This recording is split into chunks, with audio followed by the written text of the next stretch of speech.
അതുകൊണ്ട് ഞാൻ ശ്രീ കുഞ്ഞിക്കണ്ണനിലേക്ക് പോവുകയാണ്. ശ്രീ കുഞ്ഞിക്കണ്ണൻ, ഇതിപ്പോൾ വളരെ പ്രധാനപ്പെട്ട ഒരു പോളിസി ഷിഫ്റ്റ് എന്ന തരത്തിലേക്ക് ഈ ബജറ്റിൽ ചൂണ്ടിക്കാണിക്കപ്പെടുന്നത് സ്വകാര്യ മേഖലയെ ഇരുകൈയും നീട്ടി സ്വീകരിക്കുന്ന സർക്കാരിനെയാണ്. നമ്മൾ പല മേഖലകൾ, ആരോഗ്യം, വിദ്യാഭ്യാസം അടക്കമുള്ള മേഖലകളിൽ ഈ കുടുംബശ്രീയിൽ പോലും സ്വകാര്യ സംരംഭകത്വം ക്ഷണിക്കുന്ന, അത് ഈ സർക്കാരിനെ സംബന്ധിച്ച്, പ്രത്യേകിച്ച് CPIM-നെ സംബന്ധിച്ചൊക്കെ വലിയൊരു പോളിസി ഷിഫ്റ്റ് ആണോ എന്ന് പറഞ്ഞാൽ താങ്കൾ എങ്ങനെ പ്രതികരിക്കും? അനുജ, ഞാൻ അതിലേക്ക് വരുന്നതിന് മുമ്പ് ശ്രീമതി മേരി ജോർജും ചാമക്കാലയും ഒക്കെ പറഞ്ഞ ചില കാര്യങ്ങളെ ഒന്ന് പരാമർശിച്ച് പോകണം. സൂചിപ്പിച്ച് പോകാതിരുന്നാൽ അതൊരു രാഷ്ട്രീയമായി ഞാൻ ചെയ്യുന്ന ഒരു ഒഴിഞ്ഞുമാറലാവും. ഒന്നാമത്തെ പ്രശ്നം, മേരി ജോർജും ചാമക്കാലയും ഒക്കെ എന്താ ധരിച്ചു വെച്ചിരിക്കുന്നത്? ഒരു പോളിസി ആയിരിക്കുന്നു ഇന്ത്യയിൽ ഫെഡറലിസം തകർക്കുക എന്നുള്ളത്. ഏതെങ്കിലും രീതിയിലുള്ള ഒരു അവഗണനയല്ല ജ്യോതികുമാറെ ഇപ്പോൾ നടന്നുകൂടാ. അതാണ് മല്ലികാർജ്ജുന ഖാർഗെ പറഞ്ഞത്. അത് ആ പ്രസംഗം നേരിട്ട് കേട്ടിട്ടുള്ള ഒരാളായിരിക്കുമല്ലോ. ഒരു പോളിസി ആയിരിക്കുന്നു സെൻട്രൽ ഗവൺമെൻറ്. ഏകാത്മകത എന്ന് പറയുന്ന ഒരു സാംസ്കാരിക വിഷയം മാത്രമല്ല, ഭൗതിക, സാമ്പത്തിക വിഭവങ്ങളിലടക്കം ആ ഏകാത്മത, ആ കേന്ദ്രീകരണം ഏറ്റവും തീവ്രഗതിയിൽ നടപ്പാക്കുകയാണ് നമ്മുടെ രാജ്യത്ത്. ധനകാര്യ കമ്മീഷൻ, 14ാം ധനകാര്യ കമ്മീഷൻ, YB റെഡ്ഡി, അദ്ദേഹം പഴയ റിസർവ് ബാങ്ക് ഗവർണറാണ്. അദ്ദേഹം അധ്യക്ഷനായിട്ടുള്ള ഒരു ഭരണഘടനാ സ്ഥാപനത്തോട് ഇന്ത്യയുടെ പ്രധാനമന്ത്രി, നമുക്ക് ചിന്തിക്കാൻ കഴിയുമോ? സംസ്ഥാനങ്ങൾക്ക് 14ാം ധനകാര്യ കമ്മീഷൻ ശുപാർശ ചെയ്ത 42% നികുതി വിഹിതം കൊടുക്കാൻ പാടില്ല, അത് 32% പറ്റുമോ എന്ന് ചോദിച്ച് സമ്മർദ്ദം ചെലുത്തി. പാടുണ്ടോ ജ്യോതികുമാറെ അത്?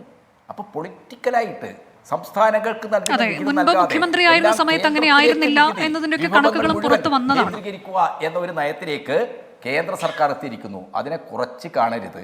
എൻ്റെ നിലപാടോട് മേരി ജോർജിനെ വിയോജിക്കാം. പക്ഷെ അവര് സത്യസന്ധയായ ഒരു സാമ്പത്തിക ശാസ്ത്ര നിരീക്ഷകയാണെങ്കിൽ രാജ്യത്ത് നടക്കുന്ന ഈ അമിത കേന്ദ്രീകരണത്തിന്റെ അപകടകരമായ സാമ്പത്തിക നയത്തെക്കുറിച്ച് ചിന്തിക്കണം. ഇനി അനൂജ പറഞ്ഞ വിഷയത്തിലേക്ക്, ഇത് വളരെ വിശദമായി പറയേണ്ട ഒരു കാര്യമാണ്, സമയമില്ലാത്തതുകൊണ്ട് ഞാനതിലേക്ക് വരികയാണ്.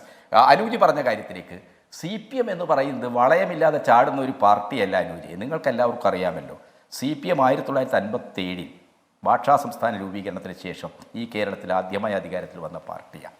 ആ പാർട്ടി, ആ 57-ലെ EMS-ന്റെ ഗവൺമെൻറ് സ്വകാര്യ മൂലധനത്തെ കൂടി ഉപയോഗിച്ചുകൊണ്ട് മാത്രമേ വ്യവസായവൽക്കരണം ഉൾപ്പെടെയുള്ള കാര്യങ്ങൾ ഇന്ത്യ പോലുള്ള ഒരു ബൂർഷാ ഘടനക്കകത്ത്, ഒരു കേന്ദ്ര ഘടനക്കകത്ത് ഒരു സംസ്ഥാനത്തിന് സാധിക്കും. അതിൻ്റെ അടിസ്ഥാനത്തിലാണ് ഇവിടെ ബിർളയെ മാവൂരിൽ കൊണ്ടുവന്നത് ഉൾപ്പെടെയുള്ള നടപടികൾ. അതൊക്കെ നമ്മൾ എത്രയോ ചർച്ച ചെയ്തിട്ടുള്ളതാണ്. എന്നു മാത്രമല്ല, ഇപ്പോൾ നമ്മുടെ വിദ്യാഭ്യാസ രംഗത്ത്, നമ്മുടെ ആരോഗ്യരംഗത്ത്, ഈ മേഖലകളിലെല്ലാം സ്വകാര്യ മൂലധനത്തെ കൂടി ഉപയോഗിച്ചുകൊണ്ട് മുന്നോട്ട് പോകണം. അപ്പോൾ പൊതുമേഖലയെ, സർക്കാർ സർവീസിനെ മർമ്മസ്ഥാനത്ത് നിർത്തിക്കൊണ്ട്, അതിനെ കേന്ദ്ര സ്ഥാനത്ത് നിർത്തിക്കൊണ്ട് സ്വകാര്യ മൂലധനത്തെ കൂടി ഉപയോഗിച്ചുകൊണ്ടുള്ള ഒരു വികസന നയം ഞങ്ങളുടെ പ്രഖ്യാപിത നയമാണ്. ഞങ്ങളുടെ പാർട്ടി കോൺഗ്രസ് രേഖകളൊക്കെ നിങ്ങൾ ചർച്ച ചെയ്തിട്ടുണ്ടല്ലോ. ഞാൻ തന്നെ ആ ചർച്ചയിൽ പങ്കെടുത്തിട്ടുണ്ടെന്ന് എനിക്ക് തോന്നുന്നത്. നവകേരള സൃഷ്ടിയെ സംബന്ധിച്ച ഞങ്ങളുടെ ഈ സ്വകാര്യ സർവകലാശാലകൾ എന്നൊക്കെ പറയുന്നതിനോട് നോ പറഞ്ഞിരുന്ന പാർട്ടി ഇപ്പോൾ അതിലൊക്കെ മാറ്റം വരുത്താൻ അല്ല. അതെ, അത് കാടടക്കി, അനുജയെ പോലുള്ള സുഹൃത്തുക്കൾ കാടടക്കി കാണരുത്. നിരുപാധികവും വ്യവസ്ഥാരഹിതവുമായി മൂലധനത്തെയോ സ്വകാര്യ സ്ഥാപനങ്ങളെയോ കൊണ്ടുവരുന്നതിന് ഞങ്ങൾ എതിരാണ്.